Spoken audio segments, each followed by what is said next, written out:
సహోదరులారా, సహోదరులారా, ఈ కాలనీ వాసులారా, మీ అందరికీ ప్రభువైన యేసుక్రీస్తు నామములో క్రిస్మస్ శుభాకాంక్షలు తెలియజేసుకుంటున్నాం.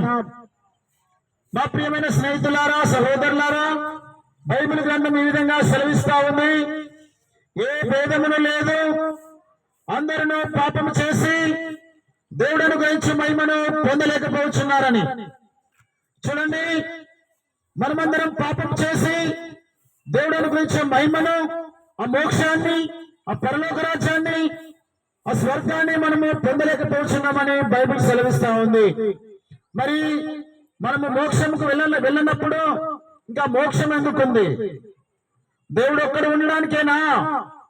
చూడండి, దేవుడు ఒక్కడు ఉండడానికి ఆయన మోక్షాన్ని, ఆ పరలోక రాజ్యాన్ని, ఆ నిత్య మోక్ష మహిమ రాజ్యాన్ని ఆయన ఒక్కడు ఉండడానికే తయారు చేసుకోలేదు. చూడండి, మనము కూడా తనతో పాటు ఉండాలని దేవుని యొక్క ఆశ. మనము ఆ మోక్షంలో ఉండాలని, మనము ఆ నిత్య రాజ్యంలో ఉండాలని, మనము తనతో పాటు ఎల్లకాలము యుగాయుగములు యేసు ప్రభుతో ఉండాలని దేవుడు ఆశపడుతున్నాడు. బైబిల్ సెలవిస్తా ఉంది, హృదయ శుద్ధి గల వారు ధన్యులు, వారు దేవుని చూచెదరని. కాబట్టి దేవుని చూడాలి అంటే, దేవుని మోక్షానికి చేరుకోవాలి అంటే, ఆ నిత్య రాజ్యానికి, ఆ పరలోక రాజ్యంలో ప్రవేశించాలంటే హృదయం శుద్ధిగా ఉండాలి. హృదయం శుద్ధిగా ఉన్నవారే మోక్షంలో ప్రవేశిస్తారు. ఏ మానవుని హృదయం చూడు, మానవుని హృదయము చెడిపోయింది అని బైబిల్ సెలవిస్తా ఉంది. మానవుని యొక్క హృదయము పాపంతో నింపబడింది అని బైబిల్ సెలవిస్తా ఉంది.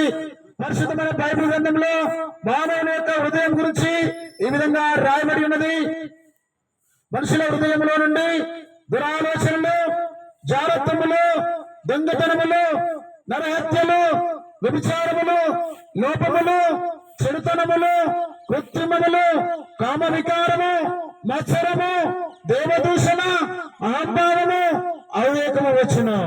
ఈ చెడ్డవన్నీ మానవుని హృదయంలో నుండి బయలు వెళ్తున్నాయని పరిశుద్ధమైన బైబిల్ గ్రంథంలో యేసు ప్రభువు చెప్పాడు. మా ప్రియమైన సహోదరులారా, నీ హృదయంలో ఘోరమైన పాపం ఉన్నది. బైబిల్ సెలవిస్తా ఉంది, హృదయము అన్నిటికంటే మోసకరమైనది, అది ఘోరమైన వ్యాధి గలది. మానవుడు తనకు తెలియకుండానే మానవుడి హృదయంలో పాపం అనే వ్యాధి ఉంది. మానవుని హృదయంలో చెడు ఉంది. మానవుని హృదయంలో ఎంత పగ, ఈర్ష, కపట, ద్వేషాలు కలిగి ఉన్నాడు. చూడండి, మానవుడా, ఓ ప్రియ సహోదరుడా, నువ్వు చనిపోతే నిత్య నరకాన్ని వెళ్తావు. మానవుడు చనిపోతే ఇంత హృదయంలో మోసం పెట్టుకొని, చెడ్డలంతా హృదయంలో పెట్టుకొని ఈ లోకం విడిచిపెడితే మానవుడు నిత్య నరకాన్ని వెళ్తాడు. నేను నిత్య నరకం నుంచి రక్షించడానికి యేసు ప్రభువు 2024 సంవత్సరాల పూర్వమే ఆయన కన్య మరియ గర్భాన జన్మించాడు. యేసు ప్రభువు పుట్టుకలో పాపం లేదు. యేసు ప్రభువు యొక్క జీవితంలో పాపం లేదు.